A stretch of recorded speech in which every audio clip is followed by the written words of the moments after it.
Hello tout le monde, on se retrouve aujourd'hui pour une nouvelle vidéo. Il y a 2 semaines, je vous ai expliqué pourquoi je n'étais pas présente durant ces 5 derniers mois. Et bien aujourd'hui, je vais vous donner 6 conseils que j'ai mis en place pour me reprendre en main.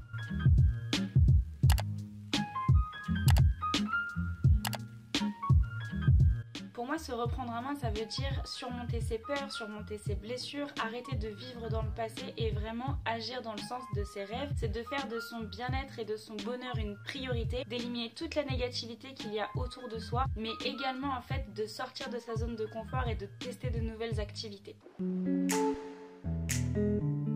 La première chose à faire quand tout va mal, c'est de prendre du temps pour soi. Lâcher ses réseaux sociaux et faire ce qui nous plaît. Moi je sais que j'adore dans ces cas-là prendre soin de ma peau, rétablir une petite skin routine. Là j'étais tout simplement en train de préparer ma peau avec un exfoliant au baie rouge pour pouvoir appliquer derrière un masque à l'argile verte. Et bien évidemment, pendant que le masque pour la peau est en train de sécher, je fais un masque pour mes cheveux à base d'huile de coco. Pendant le confinement, je me suis mise à faire de la peinture par numéro que j'ai arrêté par manque de temps. Mais finalement, c'est une activité qui me détend énormément et qui me rend fière lorsque je vois mon avancée. J'avais pris cette toile avec des oiseaux pour faire un cadeau à ma maman et finalement je l'ai jamais terminée. Après, je suis quelqu'un qui aime beaucoup sortir quand ça ne va pas forcément, prendre l'air frais et me poser dans la nature pour prendre le temps de réfléchir.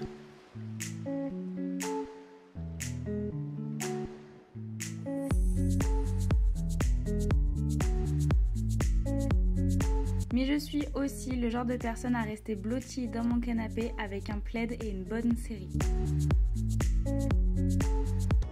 Après avoir lâché prise, la deuxième chose est de prendre conscience de ce qui ne va pas et de réussir à mettre des mots dessus pour vouloir changer les choses. Si vous n'arrivez pas à discuter avec quelqu'un pour vous confier, ce n'est pas grave, mais confiez vos pensées à un morceau de papier car prendre conscience de ces problèmes, c'est le premier pas pour les résoudre.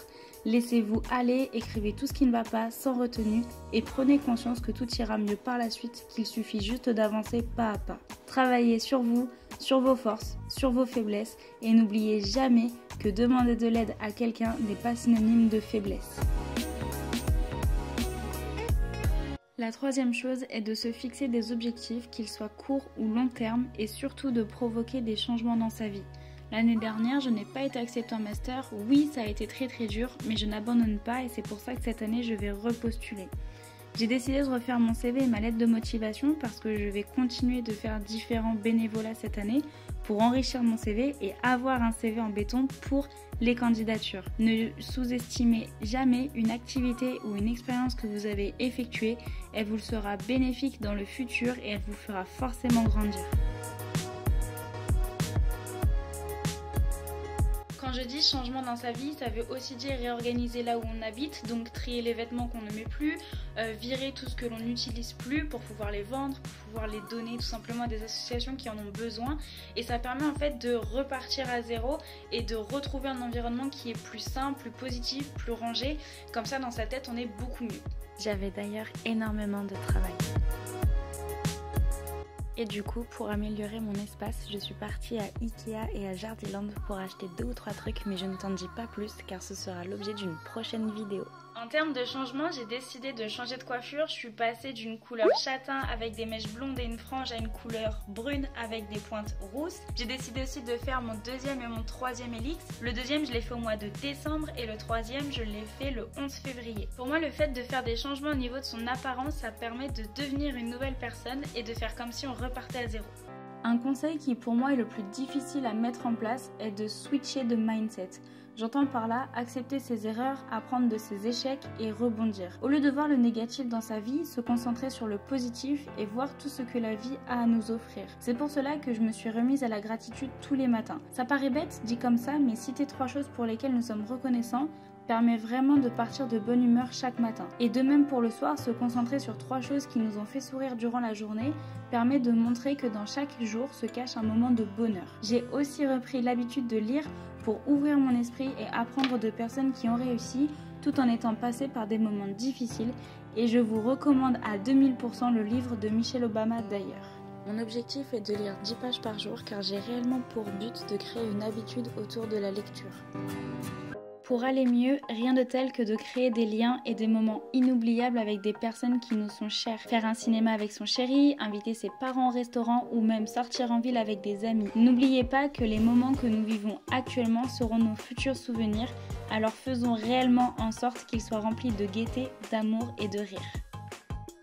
Et enfin, le conseil le plus important pour moi est de s'occuper de soi. Prendre soin de son corps tout comme de son esprit. Personnellement, j'ai décidé de reprendre le sport seulement 30 minutes tous les 2 jours, histoire de m'aérer la tête et de faire du bien à mon corps tout comme à mon mental. Se sentir fier après avoir fait une séance de sport, il n'y a rien de mieux. Pour mon programme, j'ai seulement demandé à mon chéri 3 sessions différentes qui permettent de me muscler un minimum et je peux vous assurer qu'il n'y a pas été de main morte parce que dès la première séance, j'avais des grosses courbatures le lendemain. Prendre soin de soi, c'est aussi dormir, s'hydrater et se nourrir correctement, mais attention, sans privation. Par exemple, ce matin-là, j'avais envie d'un bon porridge pour mon petit déjeuner. La recette est toute simple, je verse 15 centilitres de lait d'amande sans sucre dans une casserole, je fais chauffer à feu doux, puis j'ajoute 35 g de flocons d'avoine. Ensuite, j'ajoute de la cannelle, puis mes compléments alimentaires.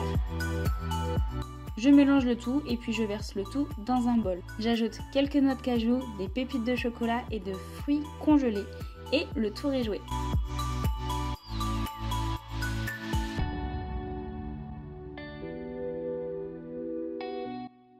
Voilà, ma petite vidéo elle est terminée et j'espère réellement que ces conseils vont pouvoir vous aider le jour où vous aurez un moment difficile dans votre vie. N'oubliez jamais que tous ces moments ils sont passagers et que si vous faites le nécessaire pour vous en sortir, il n'y a que de belles choses qui vous attendent derrière. En tout cas, j'espère que cette petite vidéo vous a plu. N'hésitez pas à laisser en commentaire ce que vous mettez en place lorsque vous ne vous sentez pas bien.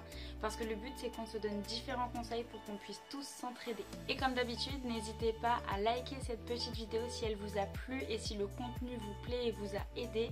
N'hésitez surtout pas aussi à laisser un petit commentaire pour que je puisse m'améliorer de jour en jour et pour me soutenir. Et surtout à vous abonner et à cliquer sur la petite cloche pour ne rater aucune de mes prochaines vidéos. Et on se dit à la prochaine.